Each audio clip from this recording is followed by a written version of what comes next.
Augustine Devereux had been cataloguing the city's slave registries for 3 months when he noticed something that made his hands shake. The clerk at the municipal courthouse had handed him a faded ledger dated July 1842, and there, in meticulous handwriting, were the birth records of 17 enslaved children, all born within a 3-month span, all from different plantations, all described with the same unsettling notation. Striking resemblance to prominent citizen. The names of those citizens weren't listed. But someone had tried to burn this specific page, stopping just short of destroying it completely. Before we continue with the story of what Augustine found in those archives, let me ask you something. Have you ever wondered what secrets your own city might be hiding? Drop a comment telling us what state or city you're listening from. And if you're ready to uncover one of the darkest, most carefully buried scandals in American history, hit that subscribe button, because what we're about to reveal will change how you see the antebellum South forever. Augustine Devereux wasn't supposed to find anything controversial. The Massachusetts Historical Society had sent him to New Orleans in the spring of 1891 with a simple mandate. Document the city's administrative records before they deteriorated beyond repair. At 43, Augustine was known for his methodical nature and discretion, qualities that had made him the society's preferred researcher for sensitive historical matters. He had excavated family scandals before, uncovered forgotten debts and hidden marriages, but nothing had prepared him for what lay waiting in the basement archives of the New Orleans Civil District Court. The journey south had taken 6 days by train, and Augustine remembered watching the landscape change through the window. The ordered cities of the Northeast giving way to sprawling farms, then to something wilder, more overgrown. By the time he reached Louisiana, the air itself felt different, thick and sweet with decay. New Orleans had welcomed him with rain, warm torrents that flooded the streets and sent rats scurrying from the gutters. His boarding house on Dauphine Street smelled of mildew and chicory coffee, and the landlady, a widow named Mrs. Fontenot, had looked at him with dark, knowing eyes when he mentioned his work at the courthouse. "You be careful what you dig up in that place," she'd said, her Creole accent softening the warning. "This city, she keeps secrets for a reason. Some things they meant to stay buried." Augustine had smiled politely, dismissing it as local superstition. He was a man of facts, of documentation and verification. Ghost stories and dark warnings had no place in historical research. The courthouse itself was a grand structure with columns that had once been white, but had grayed with time and humidity. Inside, the halls echoed with footsteps, and the air hung heavy with the smell of old paper and wood rot. The current clerk, a thin man named Thibodeau with yellowed teeth and a nervous habit of tapping his fingers against any available surface, had seemed almost relieved when Augustine requested access to the antebellum slave records. "Nobody's looked at those in decades," Thibodeau had said, leading him down narrow stairs into a basement that smelled of mildew and something sweeter, more cloying, like flowers left too long in a vase. "Most folks prefer to forget. The city's moved on, you understand. What's the point of digging up old bones?"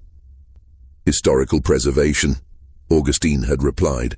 "These records tell us about commerce, about family structures, about the economic foundation of—" "They tell us we were monsters," Thibodeau had interrupted, his voice flat.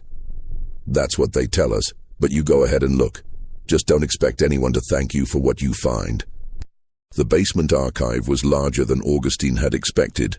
Room after room of floor-to-ceiling shelves packed with ledgers, loose documents, rolled maps, and boxes of correspondence.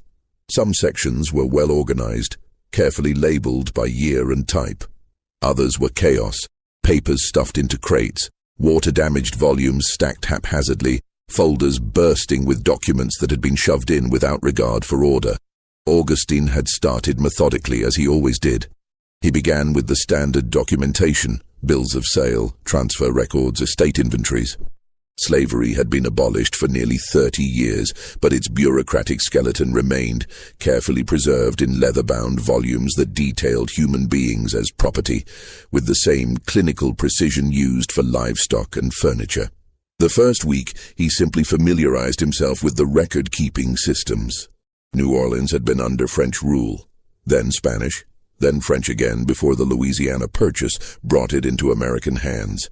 Each administrative change had left its mark on the documentation. Different languages, different formats, different levels of detail. By 1830, the records had standardized somewhat, adopting the American preference for exhaustive documentation. He had seen such records before in other southern cities, Charleston, Richmond, Savannah. What made New Orleans different was the sheer volume, the meticulous detail, and something else he couldn't quite identify at first. A sense of performance, perhaps. As if the documents were meant not just to record transactions, but to communicate something else, some subtext that he was missing. The notations began to stand out in the second week. Small marks in the margins, abbreviations that didn't match the standard legal shorthand of the period. FDR appeared frequently, as did PA and BA. Some entries had small symbols drawn next to them, a star, a circle, a cross. Augustine made notes, thinking they might be clerk's marks, administrative codes for filing or categorization. But the pattern was wrong. The symbols appeared on specific types of transactions. Children listed without mothers, mothers listed as deceased shortly after giving birth yet showing up alive on other plantations years later. Sale prices that made no economic sense. Some children valued at 5 times the normal rate, others given away for $1 or marked as charitable transfer. One afternoon in his third week, Augustine found himself staring at a bill of sale for a 6-year-old boy named Benjamin, transferred from the Riverside plantation to a buyer in Natchez, Mississippi. The price, $1. The notation in the margin, FDR, urgent. Below, in different handwriting, someone had added, family discretion required. That phrase appeared again and again as Augustine dug deeper. Family discretion required. Private arrangement, benefactor anonymous. And then there were the physical descriptions, unusually detailed for slave records of children. Light-skinned, angular features, gray eyes, prominent nose, auburn hair, tall for age. Remarkable resemblance noted by assessor. Resemblance to whom? Augustine started cross-referencing the plantation names with ownership records, building a database of who owned which properties when. He made charts, drew connections, looked for patterns. Riverside Plantation belonged to the Beaumont family, old money, with ties to the state legislature. Cedar Hill was owned by Judge Harold Sinclair, who had served on the state Supreme Court for 15 years. Magnolia Terrace, Bell Grove, Oakmont, each one connected to names that appeared in the society pages, political appointments, commercial directories. It was Thibodeau who had brought him the burned ledger, though at first Augustine didn't realize what made it significant. The clerk had appeared at his desk one afternoon in late June, carrying a volume with charred edges wrapped in brown paper. His hands had been shaking slightly as he set it down. Found this stuck behind a cabinet during cleaning, he'd said, his voice carefully neutral. 4th floor, in the old tax assessor's office. Thought you might want it for completeness. He'd started to leave, then paused at the door. Mr. Devereaux, if anyone asks what you're looking at down here, maybe don't mention everything. Some of the families, the old families, they still have influence, and they don't like surprises. Augustine had nodded absently, already unwrapping the package. The ledger's cover was partially burned, the leather blackened and cracked. Someone had doused a fire before it could consume the entire volume, but the damage was significant. The first 20 pages were destroyed, reduced to brittle black fragments. But pages 21 through 67 had survived, their edges brown, but their contents legible. The ledger covered births registered between April and June of 1842, a period that should have been routine. But as Augustine read through the entries, his trained eye caught the anomaly immediately.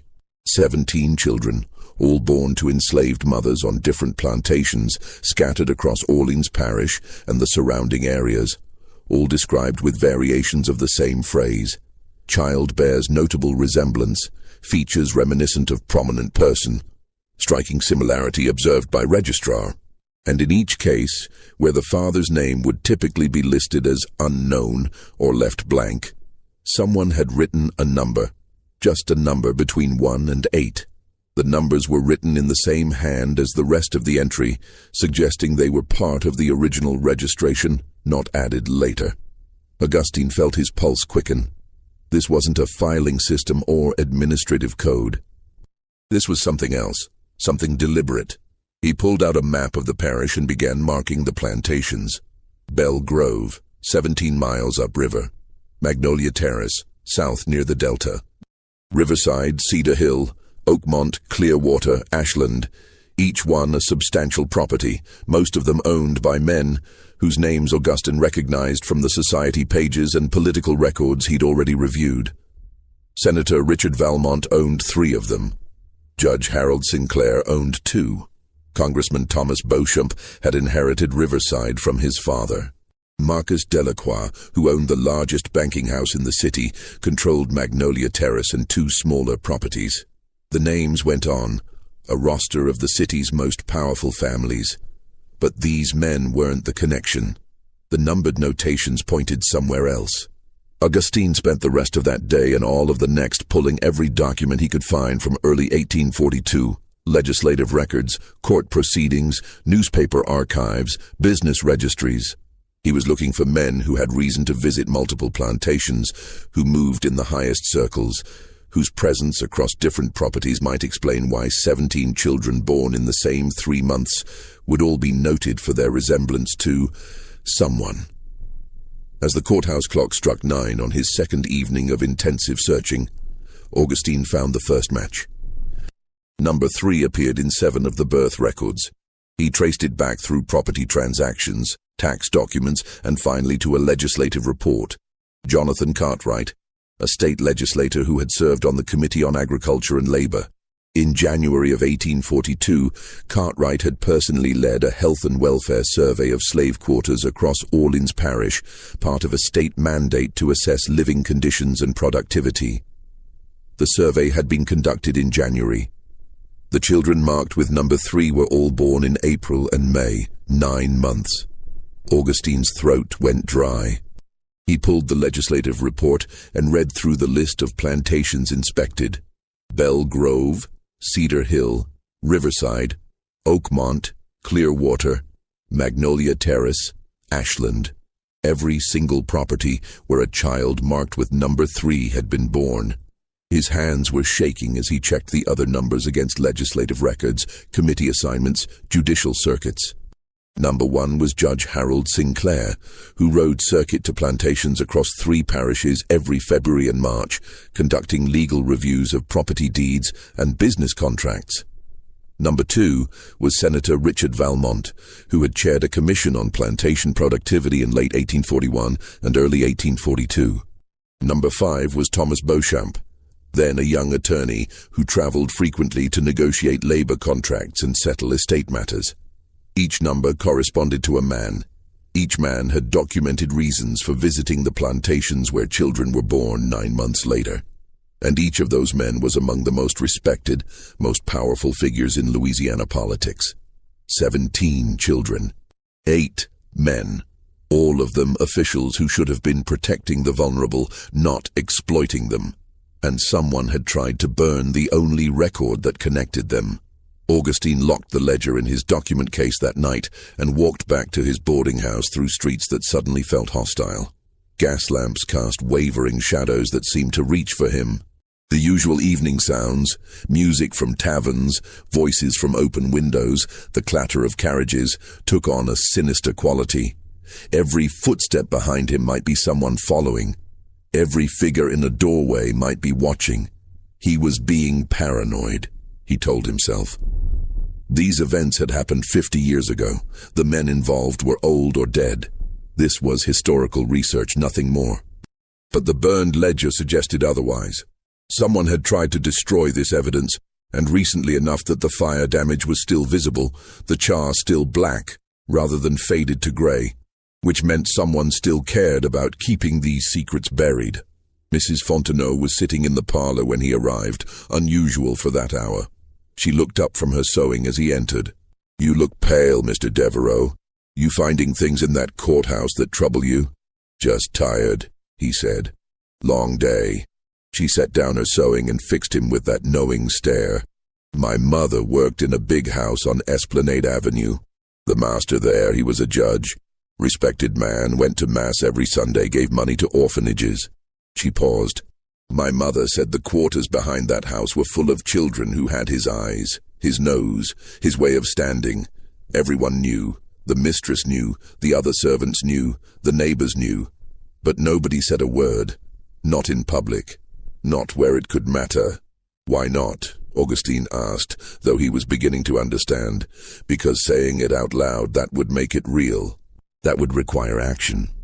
Better to pretend not to see, to look away, to let it be someone else's problem." She picked up her sewing again. "This city's built on things people chose not to see, Mr. Devereaux. You go pulling back that curtain, you best be prepared for what you find underneath." Augustine didn't sleep well that night. He kept thinking about the numbers, about the careful code that let people document crimes while maintaining deniability. If anyone questioned the entries, they were just administrative marks. But to someone who knew who had the key, they told the whole story. Who had created this system? Who had decided that these births needed to be recorded but encrypted? And most importantly, who else knew how to read it? The next morning, he returned to the archives with new urgency. If this pattern existed in 1842, it might exist in other years. He began pulling birth registers from the entire decade, then expanded to the 1830s, then to estate records, sale documents, anything that might show more of the picture. What he found made the 1842 entries look like a single thread in a vast, dark tapestry. The pattern went back decades.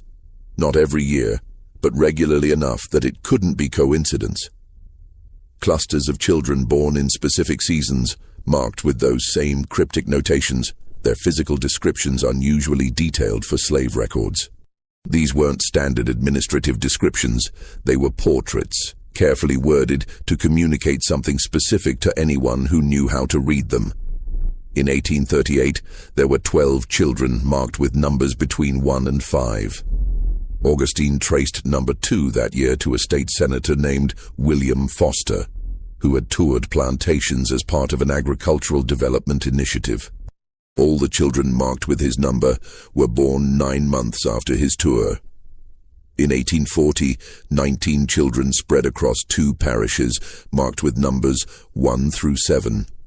Number 4 belonged to a wealthy merchant named Charles Beauregard, who bought and sold plantation supplies and visited dozens of properties each year. In 1845, 11 children, numbers 1 through 4. In 1847, 15 children, numbers 1 through 6. Year after year, the pattern repeated. Clusters of births following visits by powerful men, all carefully documented with a code that preserved the evidence while protecting the guilty. Augustine began calculating.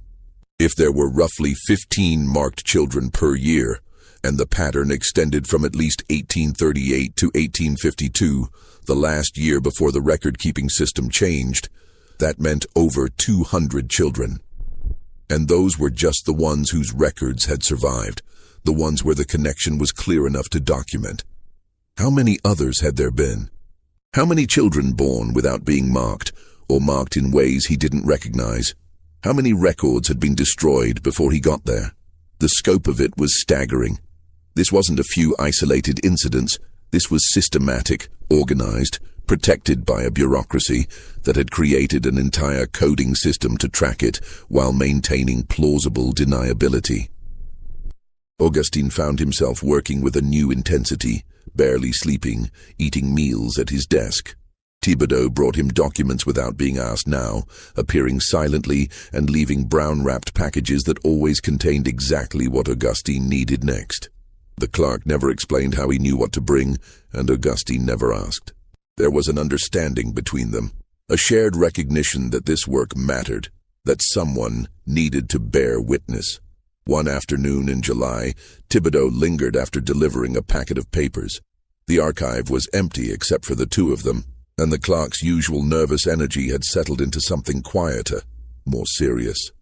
"My grandmother worked at Magnolia Terrace," he said, his eyes fixed on the wall behind Augustine.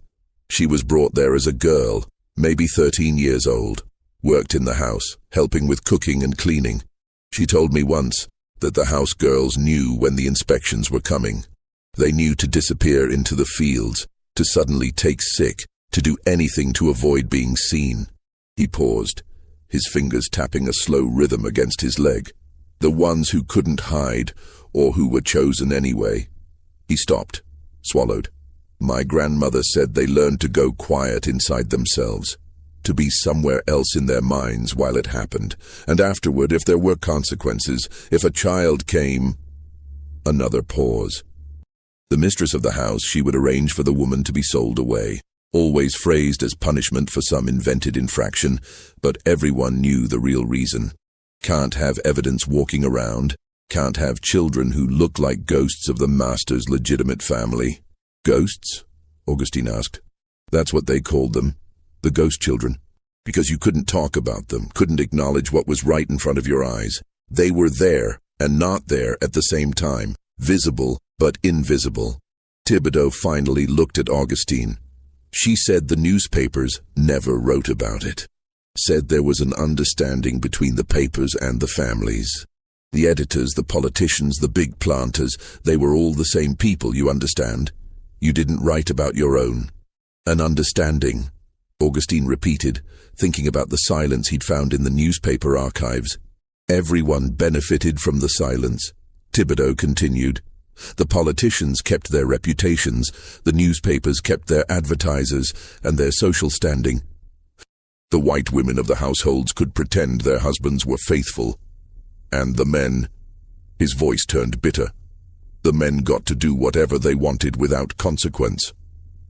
After Thibodeau left, Augustine sat in the silent archive and thought about all the historical records he'd ever studied, all the documents he'd carefully catalogued and preserved.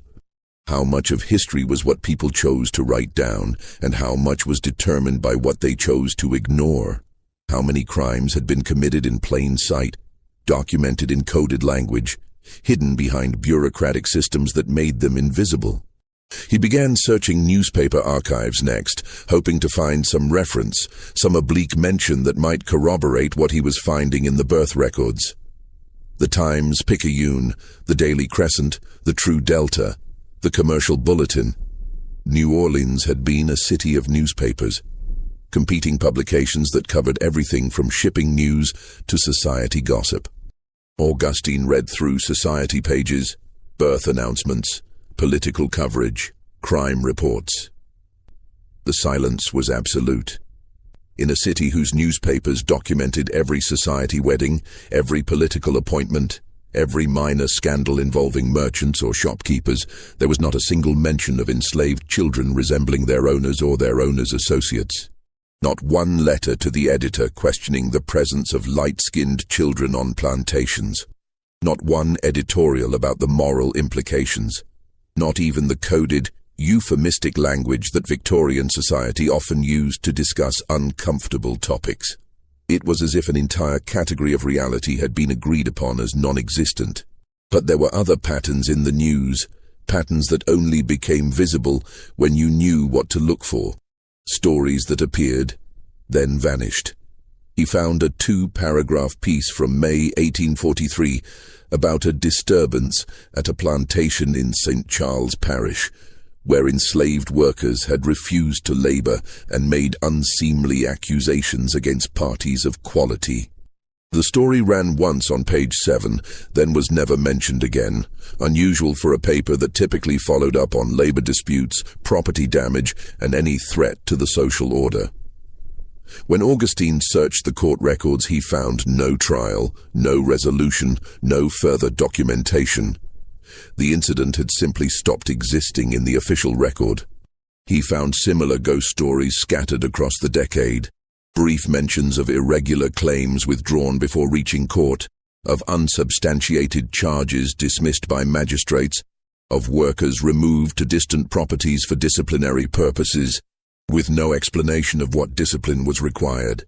Each story appeared once and disappeared, leaving no trace except that single mention, easily overlooked, easily forgotten. Someone had been systematically silencing these stories. But the question that haunted Augustine as he worked deeper into the summer was, why keep the birth ledgers at all? If the newspapers could be controlled, if court records could vanish, if entire incidents could be erased from public memory, why maintain these detailed registries that documented exactly what they wanted hidden? The answer came from an unexpected source. In mid-August, on a day so hot and humid that the archive felt like a steam bath, a young man appeared at the courthouse asking for Augustine by name. He was well dressed in a way that spoke of careful economy, good quality clothes that had been maintained meticulously rather than replaced when fashions changed. His skin was light brown, his features sharp and distinctive. He carried himself with quiet confidence, despite the fact that his presence in the courthouse drew stares from clerks and visitors. He handed Augustine a card that read, Jacques Levesque, Private Inquiry Agent. Mr. Devereux, Levesque said, his voice cultured, his English carrying just a trace of French inflection. I believe we have mutual interests. They met that evening at a cafe far from the courthouse, in the Treme neighborhood where a mixed-race man and a white researcher could talk without drawing unwanted attention. The cafe was small, dim, with tables tucked into corners that offered privacy. Levesque had chosen a spot in the back, away from windows. He had brought his own documents, letters, photographs, carefully compiled genealogies written in a precise hand. The papers were organized in folders, each labeled with a year and a name. Mr. Devereux, Levesque began, I need to know whether I can trust you, whether what you're doing in that courthouse is genuine historical research or something else. Genuine, Augustine said. The Massachusetts Historical Society sent me to document. I know why they sent you. What I need to know is what you plan to do with what you're finding. Levesque's eyes were intense, searching. Because if you're just collecting scandal for some academic journal, if you're planning to publish sensational stories that will be read and forgotten, then I'm wasting both our time. Augustine thought about the burned ledger, about Thibodeau's warnings, about the pattern of silence he'd uncovered.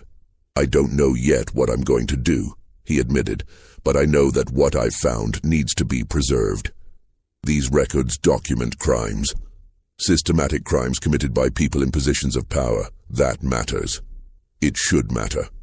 Levesque studied him for a long moment, then nodded. My mother was born at Cedar Hill Plantation in June of 1844. She was noted in the registry as bearing remarkable resemblance to benefactor. The number beside her entry was 6. Number 6. Augustine had traced that number to Marcus Delacroix, the banker who controlled half the commercial lending in New Orleans.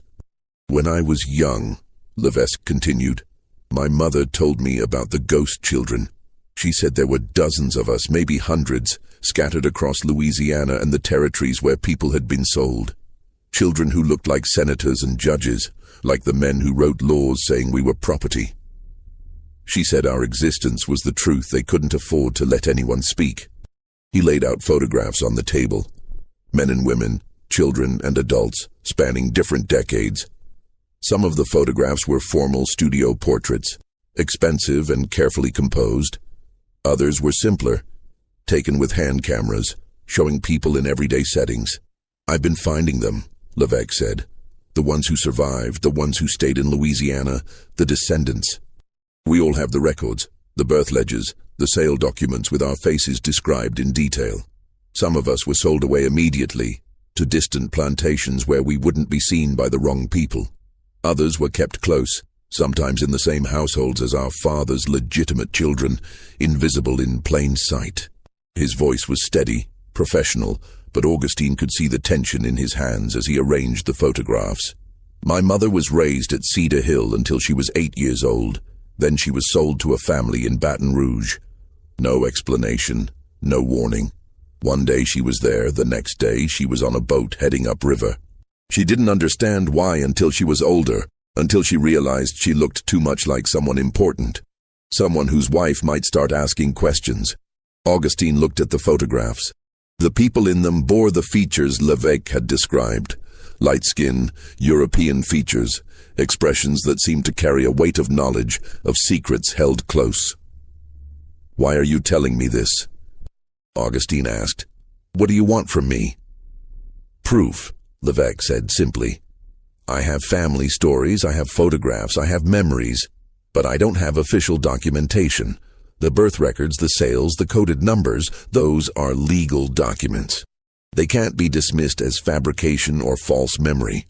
If you can prove the pattern, if you can show the system, then maybe—" He stopped, gathered himself. "Maybe it will mean something. Maybe someone will have to acknowledge what happened. Just when we thought we'd seen it all, the conspiracy deepens. If this story is giving you chills, share this video with a friend who loves dark mysteries. Hit that like button to support our content. And don't forget to subscribe to never miss stories like this. Let's discover together what happens next." Over the following weeks, Augustine and Levesque worked together, combining the official records with the human stories behind them.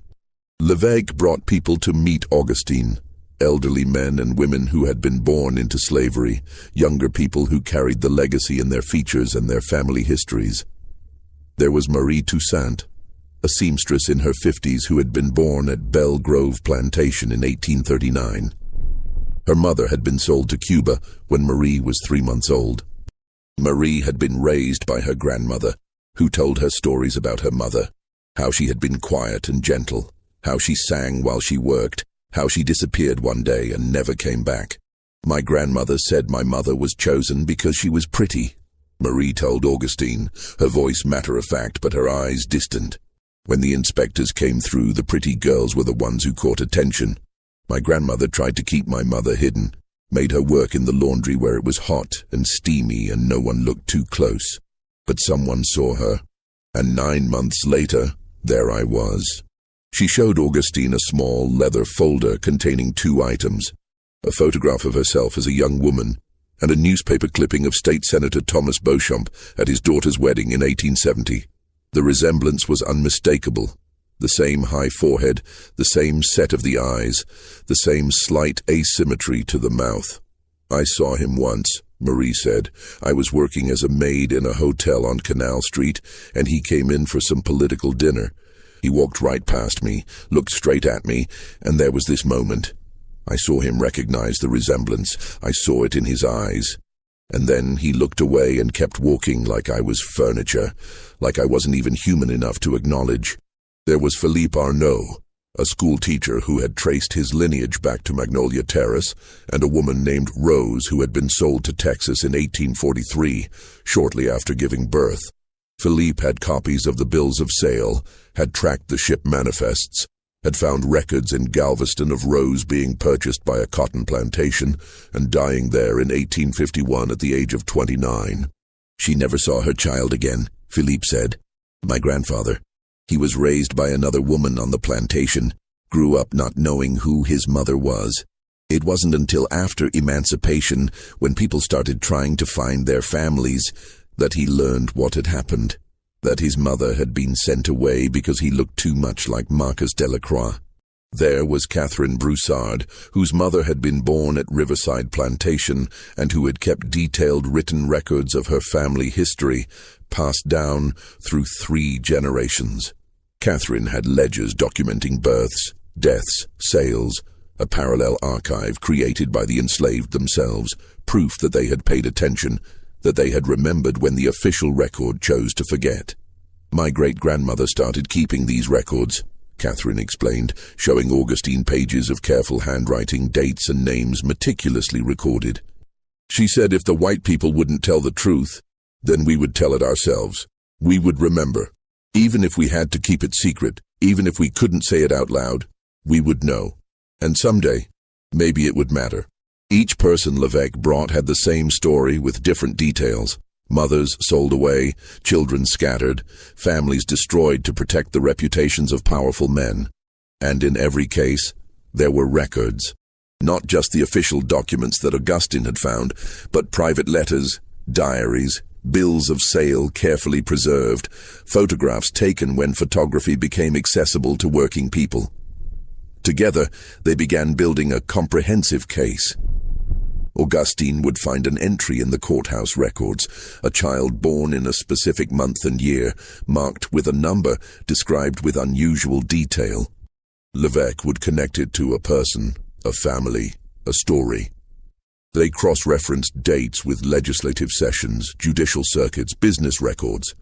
They mapped out the movements of the numbered men, showing how their official duties gave them access to plantations across the region. The pattern was irrefutable. Between 1835 and 1852, at least 237 children had been born to enslaved women and marked with the coded numbering system. The actual number was certainly higher. These were just the cases where the documentation was clear and had survived.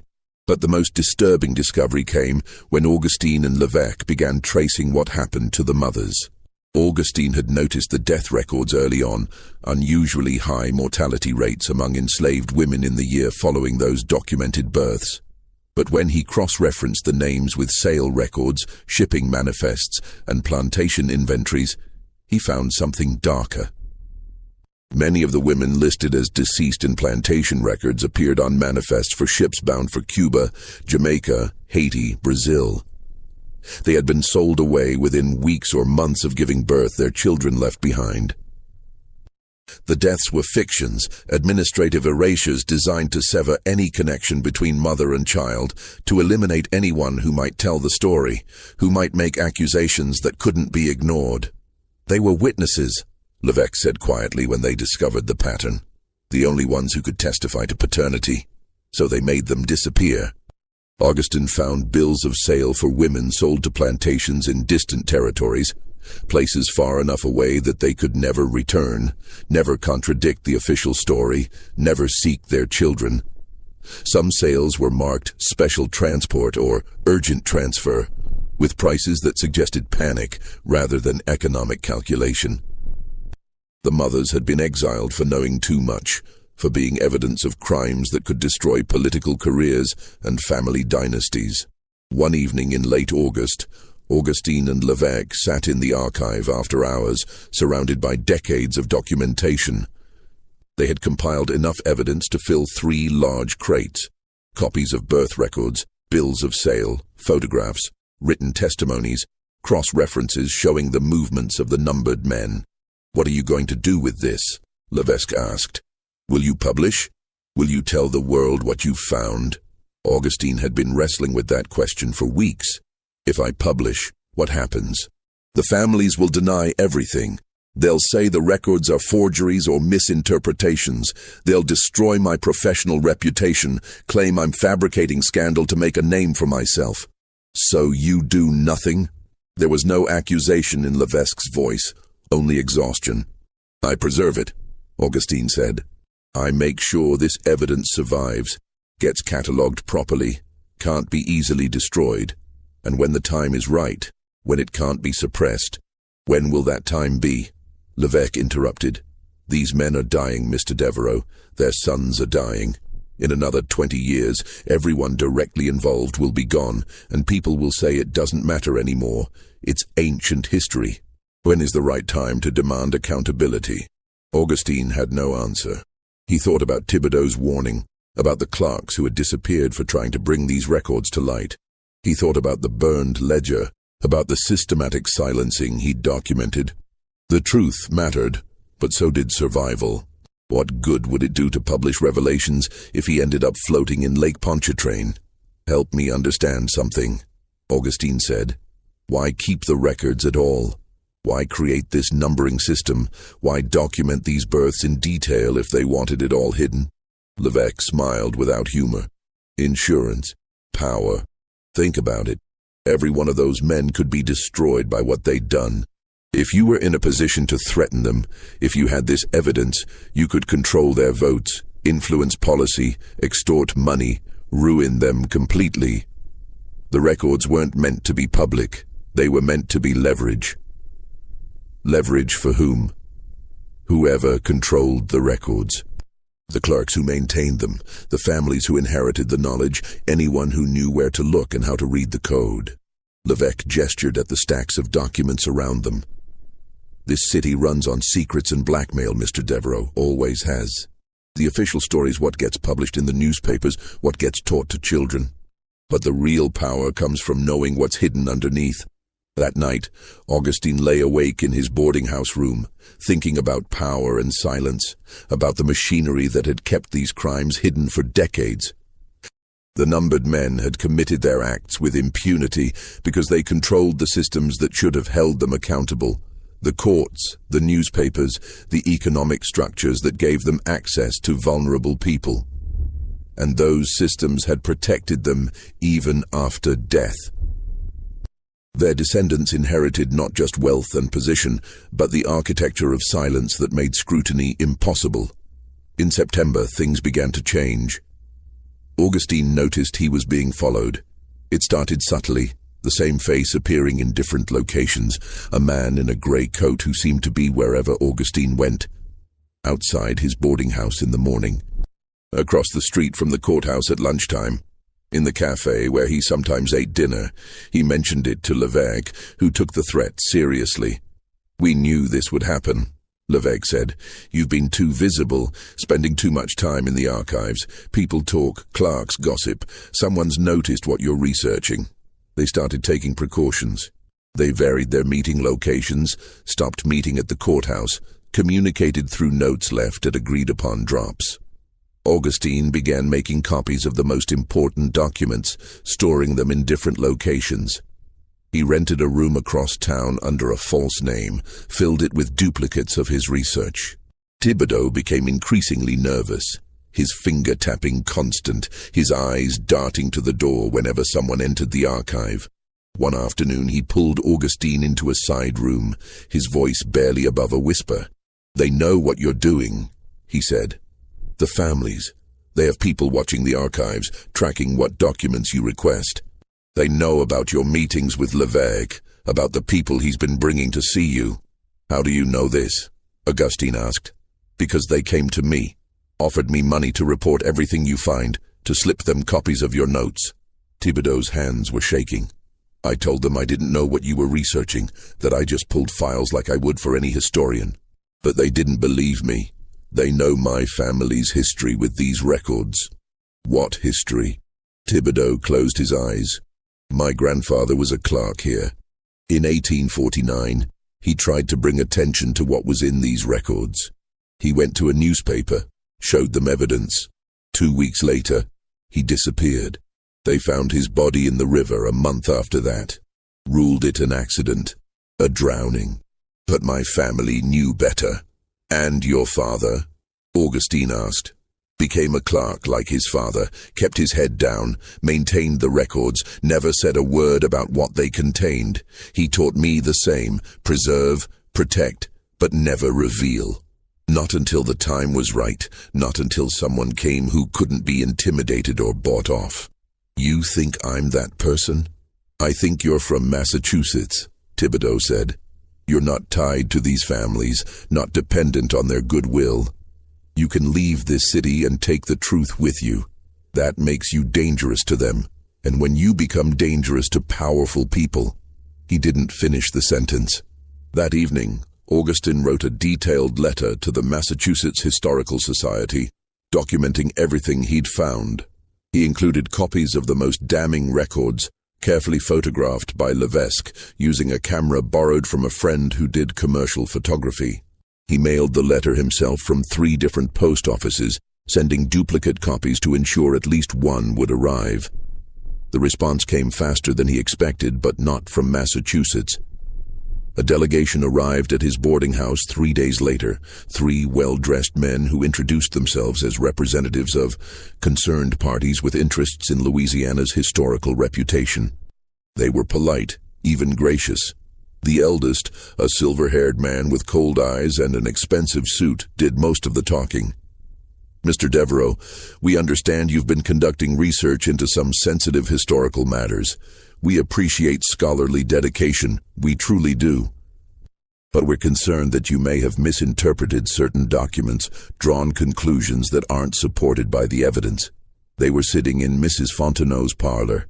The landlady had made herself scarce, but Augustine could hear her moving around in the kitchen, staying close enough to intervene if needed.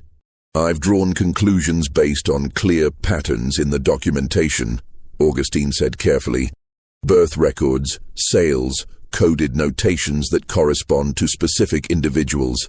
The evidence is substantial." "Evidence of what exactly?" The silver-haired man smiled. "You've found some unusual record-keeping practices from 50 years ago. You've noticed that certain children were described in detail, that certain transactions followed patterns. But you're interpreting those patterns through a modern lens, imposing meaning that may not have existed. I'm interpreting systematic documentation of nothing that can be proven," the man interrupted smoothly. "You have numbers beside names. You have birth records. You have nothing connecting those numbers to specific individuals except your own speculation. And speculation, Mr. Devereaux, is not history." They offered him money then, substantial money, phrased as a research stipend from a philanthropic foundation interested in accurate historical preservation. $5,000 to conclude his research and return to Massachusetts. Another $5,000 when he published his findings that would focus on record-keeping practices and administrative systems rather than on unsupported allegations against deceased individuals who cannot defend themselves. Augustine refused. They increased the offer. He refused again. Their tone changed. "Mr. Devereaux, you're examining events from half a century ago. Everyone directly involved is dead or nearly so. The enslaved people you're trying to defend have been free for 30 years. What purpose does it serve to drag up ancient pain, to destroy the reputations of families who are trying to move forward? Truth serves its own purpose," Augustine replied. "Truth?" The man's smile faded. "Truth is what we decide to remember. History is what gets written down and believed. These records you're studying, they're anomalies, clerical errors, administrative peculiarities. You're seeing patterns that don't exist, creating scandal where there is none. I'm seeing evidence of systematic rape and the deliberate destruction of families," Augustine said. "I'm seeing powerful men who used their positions to commit crimes and then used their influence to erase any record of those crimes from public knowledge." The silence that followed was heavy. The silver-haired man stood, his movements deliberate.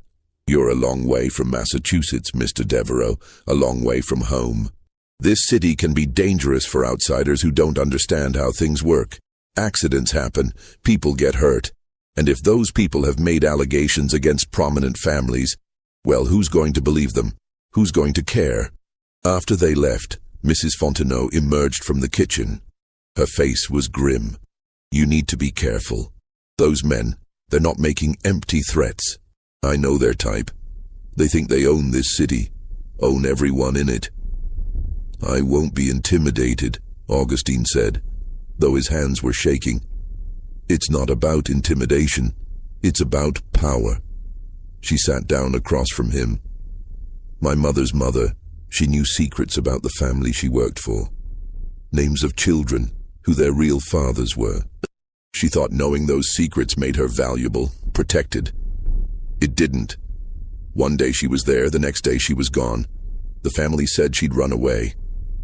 But her body turned up 3 months later, miles away. Nobody investigated. Nobody cared. Because she was nobody, and they were somebody. The threats had their effect." Augustine became more careful, varying his routes, keeping his notes hidden, watching for followers. But he didn't stop working. If anything, the intimidation made him more determined. These families thought they could control truth through fear, could bury their crimes under threats and money. He would prove them wrong, but the obstacles multiplied.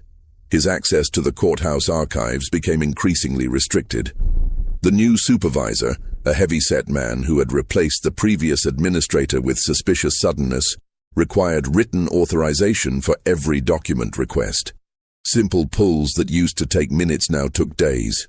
Entire categories of records became unavailable for preservation maintenance. And then Thibodeau disappeared. It happened in mid-September. Augustine arrived at the courthouse to find a different clerk at the desk, a young man who barely looked old enough to shave. "Mr. Thibodeau no longer works here," the young man said when Augustine asked. "He resigned for personal reasons." "What personal reasons?" "I wasn't told. I just started yesterday." Augustine tried to find Thibodeau at his home, but the address led to a boarding house where the landlord said Thibodeau had moved out 2 days ago, left no forwarding address, paid his rent through the end of the month, and disappeared. His neighbors knew nothing. It was as if he had simply vanished from the city. Levesque learned through his network that Thibodeau had been given a choice: leave New Orleans permanently or face charges of theft and document falsification. The charges would be manufactured, but they would stick. The clerk had taken his family, a wife and 2 young children, and left for Texas, carrying with him the knowledge of what was hidden in the courthouse basement, but no longer willing to risk everything to expose it. Without Thibodeau's help, Augustine's work ground nearly to a halt. The new clerk either couldn't or wouldn't help him navigate the archives. Document requests got lost. Materials were misfiled. The work that had flowed smoothly for months suddenly became impossible. In late September, Augustine received a letter from the Massachusetts Historical Society. It was cordial but firm. His funding had run out. The project had taken longer than anticipated. He needed to conclude his research and return home. Reading between the lines, Augustine understood that pressure had been applied from Louisiana to Massachusetts, that the concerned parties had influence that reached far beyond New Orleans. He had perhaps a month left, possibly less if they decided to recall him immediately. He spent every available hour with Levesque, compiling everything they'd found into a comprehensive archive. They organized the documents chronologically, created indices, wrote detailed explanations of the coding system. They photographed hundreds of pages, made multiple copies, stored them in different locations across the city. "Even if they destroy everything in the courthouse," Levesque said, "we'll have this. We'll have proof." But proof of what? Crimes committed 50 years ago by men who were dead. Augustine was beginning to understand that documenting the truth wasn't the same as achieving justice. The powerful families would deny everything, would use their lawyers and their newspapers to discredit any accusations. The people who had suffered, the mothers sold away, the children scattered, the families destroyed, would remain nameless footnotes in a history that preferred to forget them. Still, he worked, because even if he couldn't achieve justice, he could preserve the record. Someone someday might care. In his final weeks, Augustine focused on documenting individual stories, the human lives behind the coded numbers. He spent hours with the people Levesque brought, recording their testimonies in careful handwriting. He took photographs, collected letters, transcribed family histories. Marie Toussaint showed him a trunk that had belonged to her grandmother, filled with scraps of fabric, buttons, pieces of lace, materials salvaged from the big house at Belle Grove. "My grandmother said these were pieces of my mother," Marie explained. "The clothes she sewed, the curtains she hemmed. After she was sold away, my grandmother collected these things, kept them like relics. So, my mother wouldn't be completely erased." Philippe Arnaud shared letters written by his grandfather after emancipation, desperate attempts to find the mother who had been sold to Texas. "He never found her," Philippe said. "He wrote to plantations, to merchants, to anyone who might have records. Nobody responded. It was like she had never existed." Catherine Broussard showed Augustine her great-grandmother's ledgers, the private archive that had tracked births and deaths and sales with the same meticulous detail as the official records. "She was literate," Catherine explained, taught herself by watching the master's children at their lessons. She knew that if she didn't write it down, if there wasn't some record, the truth would disappear entirely. So she wrote, in secret, in the margins, in hiding. She wrote so we would know. These stories, Augustine realized, were the truth the official records could never capture. The coded numbers documented crimes, but they didn't convey the human cost. The mothers who never saw their children again, the children who grew up not knowing their parentage, the families shattered by people who saw them as property. On his last night in New Orleans, Levesque took him to a cemetery in the Tremé neighborhood. They walked past elaborate tombs with names carved in marble, past mausoleums that housed generations of prominent families. They walked until they reached a section of simple markers, many without names, some just wooden crosses slowly rotting in the humid air. "This is where a lot of them ended up," Levesque said. "The ghost children who didn't survive, or who died without anyone to claim them. No names, no dates, just forgotten." He knelt beside one marker and brushed away fallen leaves. The wood was weathered, the paint faded, but Augustine could make out a date. 1847. Nothing else. "My mother's buried here," Levesque said quietly. "She died 5 years ago. I could have buried her in a better cemetery, could have afforded a stone marker with her name. But she wanted to be here, with the others. She said this was where she belonged, with the people who shared her history, who carried the same secrets." He stood, his expression unreadable in the darkness. She never wanted to talk about it, about who her father was. She said acknowledgement would make the shame real. As long as it stayed unspoken, she could pretend it didn't define her. But it did define her. It defined all of us. We're the children of crimes that nobody wants to remember. "I'll make sure the records survive," Augustine promised. "I'll make sure someone knows." "Will you publish?" Levesque asked. "Will you tell the world what you found?" Augustine had been wrestling with that question for months. Publication would mean professional destruction, would invite lawsuits and threats, might accomplish nothing. The powerful families would deny everything, would use their resources to suppress the story. But silence meant letting them win, meant allowing the architecture of concealment to continue protecting them. "I don't know," he admitted, "but I'll preserve it. And when the time is right, when it can't be suppressed, yes, the truth will come out." Augustine Devereaux left New Orleans in October of 1891, carrying with him 3 trunks filled with documents, photographs, and testimonies. The city seemed to exhale as he departed, relieved to see the troublesome researcher gone. But the truth didn't come out, not in Augustine's lifetime or for decades after. He returned to Massachusetts determined to publish a comprehensive account, to force a reckoning with the crimes he had documented. But the obstacles proved insurmountable in ways he hadn't anticipated. Publishers rejected the work immediately. "Too inflammatory," they said, "insufficiently sourced, likely to provoke lawsuits." Academic journals questioned his methodology, suggested he had misinterpreted administrative codes, imposed modern sensibilities on historical practices. "You can't prove paternity," one editor wrote. "All you have are birth records and numbers. The connection to specific men is speculation, not fact." Letters arrived from lawyers representing the Louisiana families, thick envelopes containing threats of legal action if he proceeded with publication. Defamation, they claimed, libel against the deceased, deliberate falsification of historical records. The letters were detailed, professional, and absolutely serious in their threats to destroy him financially and professionally if he continued. The Massachusetts Historical Society, under pressure from donors with connections to the South, quietly asked Augustine to abandon the project. "We appreciate your dedication," the director told him over lunch at a private club. "But the society can't be associated with what amounts to unverifiable scandal. You've done important work documenting record-keeping practices, administrative systems. Focus on that. Leave the more inflammatory interpretations aside." When Augustine refused, they suggested a leave of absence, indefinite, unpaid. He understood the message. Stop this research or lose your position. He spent the next 5 years working independently, living off savings, growing increasingly isolated.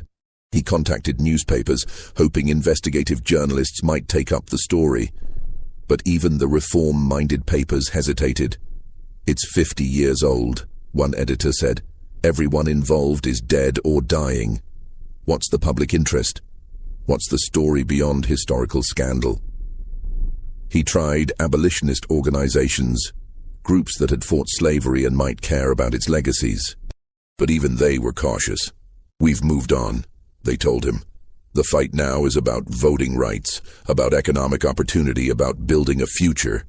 Digging up the past, it won't help the living. It will only open old wounds." Frustrated and increasingly desperate, Augustine began to understand what Thibodeau and Levesque had tried to tell him.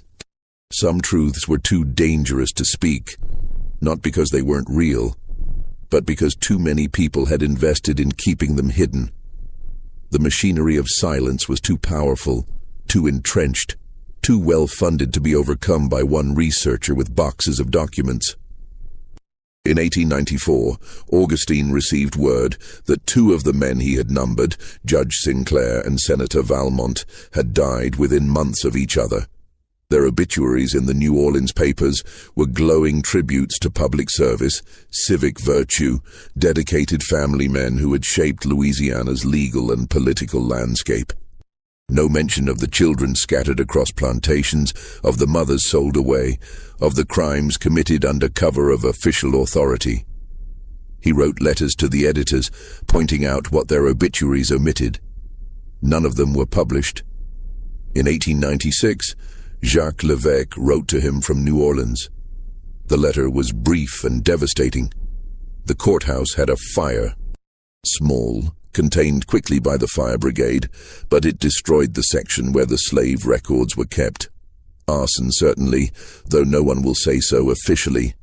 I tried to get in afterward to see what survived. Everything we copied, those are the only records that exist now. If you don't preserve them, if you don't find a way to make them matter, no one will ever know this happened. Augustine had been keeping the documents in a warehouse he rented on the outskirts of Boston, carefully catalogued and stored in fireproof cabinets. After receiving Levesque's letter, he spent weeks organizing everything into a single comprehensive archive. The original documents, the photographs, the testimonies, his own detailed analysis of the patterns and codes. He donated it to the Massachusetts Historical Society with strict instructions. The archive was to be sealed for 50 years, released only when everyone involved was dead, when the truth could emerge without destroying living people. He believed that in 50 years, in 1946, the country would be ready to confront this history, that the power of the Louisiana families would have waned enough that the truth could be told. The society accepted the donation and filed it away. Augustine died in 1903, believing that someday someone would open those archives and bring the story to light. But archives have a way of getting lost. The documents were moved during a renovation in 1910, transferred to a new building in 1923, reorganized during the Depression. By the time the 50-year seal expired in 1946, no one remembered what the boxes contained or why they mattered. They sat in storage, gathering dust, their secrets locked inside handwriting that fewer and fewer people could read, notation systems that had no context, photographs of people whose names had been forgotten. Decades passed. The civil rights movement fought for dignity and equality, but the specific crimes documented in Augustine's archive remained hidden. The families that had been implicated, some still prominent in Louisiana, others dispersed across the country, never had to answer for what their ancestors had done. The mothers who had been sold away, the children who had been scattered, the systematic destruction of families, it all remained buried in boxes that nobody opened. In 1978, a graduate student researching 19th-century record-keeping practices stumbled across Augustine's archive. She spent weeks going through the documents, trying to understand what she was looking at. The coded numbers, the detailed descriptions, the patterns of births and sales. None of it made sense until she found Augustine's explanatory notes, his careful documentation of what each number meant, who the men were, what the system had been designed to accomplish. She brought her findings to her advisor, excited by the historical significance. Her advisor looked through the documents, read Augustine's analysis, and then closed the boxes. "This is dynamite," he said, "but it's also unprovable. We have numbers and correlations. We don't have confessions or contemporary accounts. If you publish this, you'll be accused of fabricating scandal. You'll destroy your career before it starts. But it's true, the student protested. Truth isn't enough, her advisor said. Not when you're accusing prominent families of atrocities. Not when the evidence is circumstantial. Put it back in the archives. Maybe someday someone will figure out how to tell this story without getting destroyed for it. The student, needing to finish her dissertation and build her career, took his advice. She filed the boxes back in storage and wrote her dissertation on uncontroversial administrative practices. The archive was forgotten again, and that's where it remains, in storage at the Massachusetts Historical Society, waiting for someone to ask the right questions, to connect the patterns, to understand what Augustine Devereaux spent years documenting.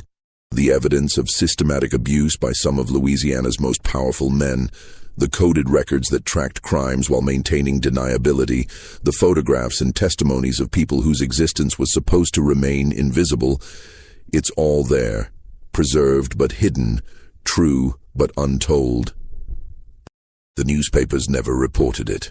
Not in the 1840s when it was happening, not in the 1890s when Augustine tried to expose it. Not in the decades since. The architecture of silence that protected those men in life continues to protect their memory in death. The families have gone on, maintaining their positions, building their legacies, never having to acknowledge the foundation of crime and exploitation those legacies were built upon. And the ghost children, the descendants of those numbered births, scattered across the country, carrying in their features the evidence of crimes that powerful men committed. Most of them don't know their own history. The records that could tell them who their ancestors were, what was done to their families, remain sealed in boxes that nobody opens. This isn't a story with a satisfying conclusion. There was no reckoning, no justice, no moment when truth triumphed over power. The crimes were committed, documented in coded language, and then successfully buried beneath layers of silence, denial, and institutional protection. The people who suffered, the mothers, the children, the families, were erased from history except as numbers in ledgers that nobody reads. Augustine Devereaux found the evidence. Jacques Levesque preserved the stories. Together they built a comprehensive archive that proved, beyond reasonable doubt, what had happened in those plantations outside New Orleans. And it didn't matter. The machinery of power that enabled those crimes was strong enough to suppress the truth for generations. Maybe someday that will change. Maybe someone will finally open those boxes, connect the patterns, tell the stories of the ghost children who looked like senators and judges. Maybe the families will finally have to confront what their ancestors did. Maybe the newspapers that ignored these crimes for so long will finally report them. But I wouldn't count on it. Because the lesson of this story isn't that truth always comes out. It's that power protects power, that silence can be more durable than stone, and that some crimes are committed so openly, documented so meticulously, that hiding them requires nothing more than everyone agreeing not to look. What do you think of this story? Do you believe everything was revealed, or are there still secrets buried in the archives of old southern cities? Are there stories your own community has chosen to forget? Truths that were too uncomfortable to acknowledge? Leave your comment below. If you enjoyed this tale and want more horror stories like this, subscribe, hit the notification bell, and share with someone who loves mysteries. See you in the next video.